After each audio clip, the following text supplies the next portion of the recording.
Can Ams I've seen, there's plenty of videos on YouTube you can look. There are, uh, I mean, they just start right up, most of them. And they're snowmobiles, which I believe that has a contributing factor. They have experience with dealing with extreme colds and running into, well, why are they having trouble starting in such cold? And they just maybe carry that same technology and science over to the ECUs, the control modules, and the sensors, and the computers, and the cool packs. To help, and the injectors to help it start in such extreme cold. They may do a better job at this than Honda, you know. So that's another thing. And like I mentioned, fresh fuel, proper oil, a fully charged battery, and once you get it running, let it run 10, 15 minutes. Literally, a full 10, 15 minutes. Let it really warm up good. And the other fluids might not get that warm, but just take your time. Make sure you have all the proper fluids you need. Do your research on for such temperatures. Take preventive maintenance. So that the machines will last a long time. Take care of your stuff. Don't abuse it. But another thing I looked at is resale value on Can Ams. That's something I haven't looked into, but it's something I kind of want to look into to see, if I have it for a year or two and it's been taken care of, what kind of resale value would I get? Hondas usually, if they're taken care of, you can get a proper 70 to 80% of what you paid for back out of it, as long as you haven't overtaxed it, put too many miles on. I mean, people look at ATVs, don't fully realizing what those engines are capable of, as far as mileage. I mean, if that post in that forum of 181,000, if that's miles, which it's I could foresee that happening on the engine. Those engines may hit 300,000 miles, before you have complete engine failure. And need a complete rebuild. I don't know. They may go 500,000. But the thing is, people don't put that many miles on an ATV. Typically. I mean, you would, 181,000 is the most I've seen. Is that the most that someone's ever got? No, that's just someone happened to be in Alaska and one of these, probably where Eskimos live in a village or something, and happened to see the odometer on one and realized, hey, this has 181,000 miles on it, and it still runs. But, and there's probably ATVs scattered all across the world that's got those kind of miles on without any major engine repair, just proper service and maintenance. Maybe other components again were replaced, but not the engine itself. So moving on from the engines, I was looking, what else might cause problems.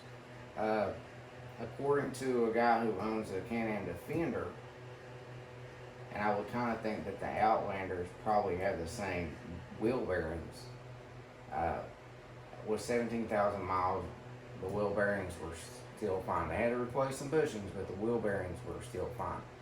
That's one thing that Honda seems to need replaced after so long is the wheel bearings. Not a big thing to replace, but OEM wheel bearings seem to not hold up. I've seen other comparisons of Yamahas and say Yamaha wheel bearings people who've owned both Hondas and Yamaha say that Honda's wheel bearings usually have to be replaced, under 3,000 miles maybe. I don't remember. But the Yamahas were better, and that there was a testimony that the wheel bearings in the Can Ams over 17,000 miles, they still had the original wheel bearings, just bushings that needed to be replaced. Because it was a Can Am, what I'm talking about, you can find it on Defender on YouTube. The thing was used on a ranch pretty hard. I mean, it wasn't baby, and the the rear shocks he said they were about getting ready to where they needed the springs, the schools.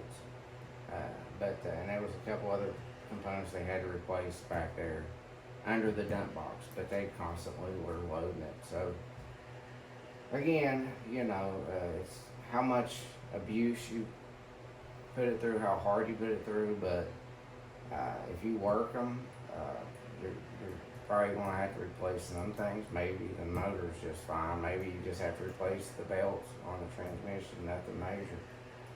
So, none of that should come fail prematurely. But if you do take care of your machine and you don't put heavyweight, oversized tires on it, you're not going to have to replace those components that will fail prematurely, as opposed to how long they would last if you just left OEM wheels and tires on, which I know Hondas don't have the best stock tires.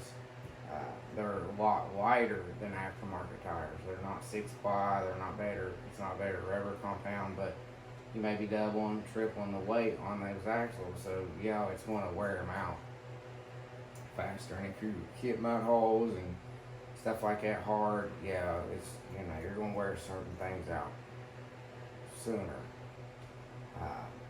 Just because you buy a Honda doesn't mean you should go and treat it like it's going to war, like it's a tank. Like I've mentioned, they're more forgiving than a lot of other ATVs to abuse, but it's not completely indestructible. Do what the manufacturer recommends for maintenance, because that's what the engineers designed it to do. They know what they're doing. Honda might not have come out with the Rubicon 700 that a lot of people wanted, but they're the ones that build these machines. They know more about them than we do. They designed them. They know the kind of testing they put it through. They know the extent of how long those motors will last, and they know all the testing they put it through, which is why Japanese manufacturers, that's just the way they think in the engineering and development, is they put all this stuff through years of testing before they put it out in mass production to sell. Toyota does the same thing. That's why they don't change them every few years, like some other companies. That's their marketing strategy, whether it's Ford or GM or Polaris. Not so much Can Am, but they change that's their marketing strategy to bring new innovations, to bring more conveniences, and so on and so forth, which is appealing to people. But it's not uncommon for people to go and buy those newer machines with all these fancy features, but after a couple of years they've had several problems and they just get tired of having to take it back to the dealer or having to replace stuff or whatever kind of problems it may have caused them, and they end up going back to brands like Yamaha or Honda because they never had those problems before. Yeah, they seem to be playing, but the headache and frustration of having to take it back to the dealership, waiting several weeks to get parts, getting it fixed, bringing it back, going out and riding it for a couple months maybe or something, and then something else go wrong with it. I mentioned it again in my previous video of random things going wrong with Polaris. I learned I don't want Polaris. I like some of their models, especially like their 850 Ultimate Trail. It looks appealing, but it's hard to cough up the kind of money they're asking for something that you're most likely going to have to keep taking back to the dealership at some point if you start putting miles on it. But, I'm not trying to bash Polaris. They don't place a strong enough emphasis on long-term reliability and durability. And so I was looking at the Can Am Outlander Pros.